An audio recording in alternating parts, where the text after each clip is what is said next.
सुप्रभात प्रिय विद्यार्थियों। कक्षा 5 हिंदी विषय में आप सभी का स्वागत है। कैसे हैं बेटा आप लोग? अच्छे हैं? Are you fine?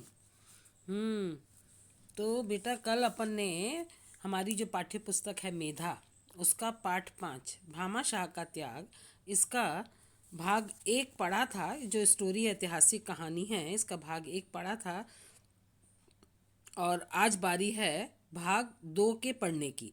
तो भाग 1 में हमने पढ़ा, अरावली पर्वत पर महाराणा प्रताप अपने परिवार तथा कुछ राजपूत सैनिकों के साथ दर दर भटक रहे थे, क्योंकि उस समय अकबर की सेना ने चित्तौड़ पर अधिकार कर लिया था।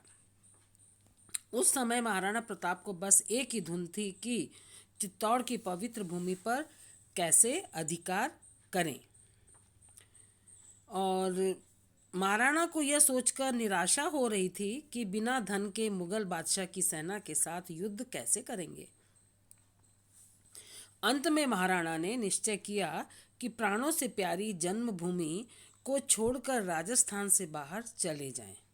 मार्ग में जाते समय रास्ते में भामाशाह आ जाते हैं और भामाशाह महाराणा के सलाहकार यानी सलाह देने वाले, राय देने वाले थे तथा घनिष्ठ मित्र भी थे। और वे उनके पैरों में गिरकर फूट फूट कर रोने लगते हैं। कहते हैं, आप हम लोगों को अनाथ करके कहाँ जा रहे हैं? तो बेटा इतना हमने इस पाठ के भाग 1 में पढ़ा था। अब हम इसी पाठ का भाग 2 पढ़ेंगे और समझेंगे। अब भाग 2 में बेटा पेज नंबर 33 सेकंड पैराग्राफ से हम शुरू करेंगे। जहां मैं पढ़ रही हूँ वहां आपको पॉइंट आउट करना है बेटा पेंसिल से, ठीक है?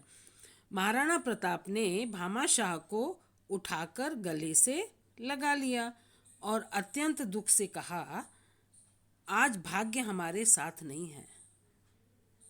अब यहाँ रहने से कोई फायदा नहीं है, इसलिए यहाँ से जा रहा हूँ। महाराणा प्रताप ने क्या किया? भामाशाह को अपने पैरों से उठाया, उठा करके अपने गले लगा लिया और कहा कि आज हमारी किस्मत हमारे साथ नहीं है, हमारा भाग्य हमारे साथ नहीं है और यहाँ रहने से अब कोई फ़ायदा नहीं है, तो मैं छोड़ करके जा रहा हूँ।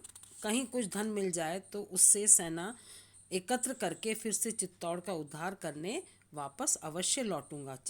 एकत्र मैंने इकट्ठा, सारी सेना को कलेक्ट करके इकट्ठा करके और इस चित्तौड़ का मैं उद्धार करूंगा, मैंने इसको मुसीबत से निकालूंगा। उद्धार मैंने इसका मुसीबत से निकालना, वापस करने के लिए वापस अवश्य लौटूंगा। तुम लोग तब तक साहस से काम लो। तो भामाशाह ने हाथ जोड़कर कहा, महाराज आप मेरी एक प्रार्थना स्वीकार कर लें। भामाशाह उनसे कहते हैं, आप मेरी एक प्रार्थना को स्वीकार कर लो और मान लो। महाराणा प्रताप ने बड़े प्यार से पूछा, कहो भामाशाह क्या बात है? आज तक मैंने तुम्हारी बात कभी टाली है क्या? भामाशाह के पीछे उनके बहुत से सेवक घोड़ों पर अशर्फियों के थैले लाद कर लाए थे।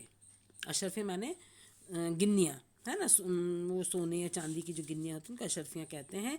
भामाशाह ने उन थैलों को महाराणा के सामने रखवा दिया था और फिर हाथ जोड़कर बड़ी ही विनम्रता से कहा, यह सब धन आपका ही है। मैंने और मेरे पूर्वजों ने चित्तौड़ के राज दरबार की कृपा से ही इसे एकत्र किया है। आप कृपा करके इसे स्वीकार कर लीजिए और चित्तौड़ का उद्धार कीजिए। आप चित्तौड़ को मुसीबत से निकालिए, परेशानी से निकालिए और इस धन को आप स्वीकार कर लीजिए। महाराणा प्रताप ने भामाशाह को गले लगा लिया। उनकी आंखों से टप टप आंसू बहने लगे।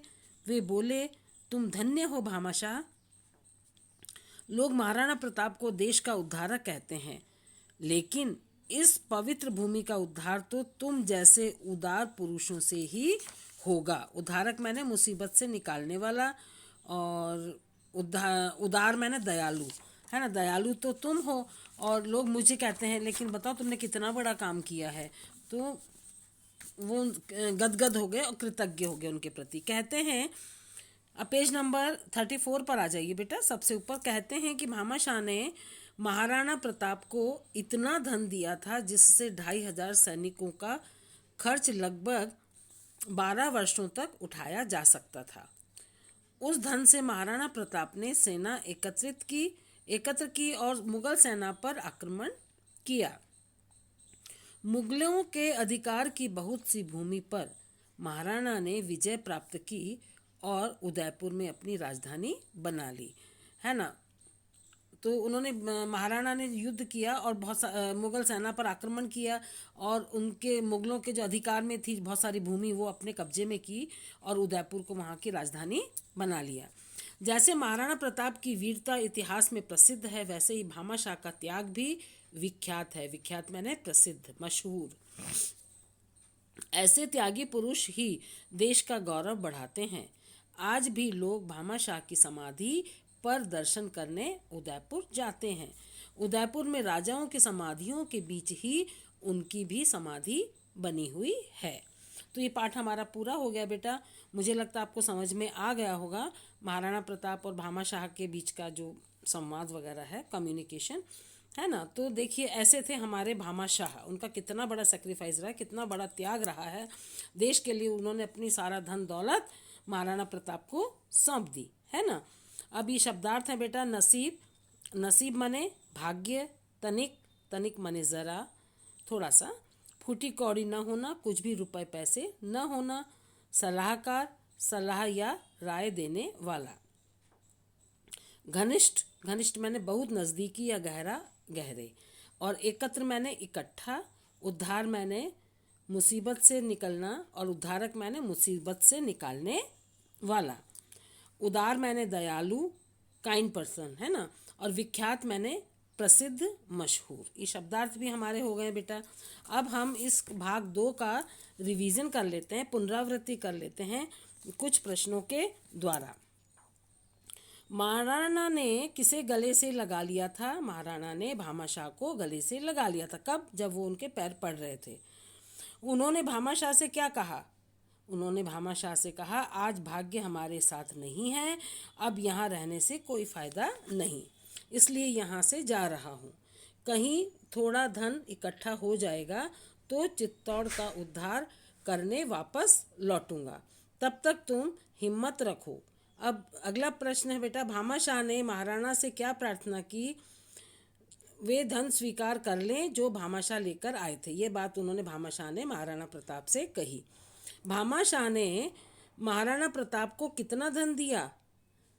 भामाशाह ने महाराणा प्रताप को 2500 सैनिकों का खर्च लगभग 12 वर्षों तक उठाया जा सकता था, इतना धन दिया।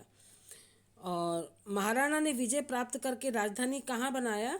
उदयपुर को उन्होंने राजधानी बनाया। भामाशाह की समाधि कहाँ बनी है? भामाशाह की समाधि उदयपुर में राजाओं की समाधि के बीच में बनी है ना। तो ये बेटा पाठ हमारा यहीं पूरा हो जाता है। उन्होंने भामाशाह को गले लगा लिया और कहा, आज भाग्य हमारे साथ नहीं, अब यहाँ रहने से कोई फ़ायदा नहीं है, इसलिए यहाँ से जा रहा हूँ, धन इकट्ठा करके वापस लौटूंगा, तब तक तुम हिम्मत रखो। भामाशाह ने प्रार्थना की कि महाराणा वह धन स्वीकार कर लें जो वे लेकर आए हैं, है ना। और तो ये सारी चीज़ें इस पाठ में हुई हैं, अपन ने रिवाइज भी कर लिया बेटा। और आपका गृह कार्य यही है, इस भाग 2 में से आप 4 या 5 प्रश्न बनाएंगे और उनके उत्तर कहाँ लिखेंगे बेटा? रफ कॉपी में, ठीक है। और उंगली लगा के इस भाग का वाचन करेंगे, रीडिंग करेंगे।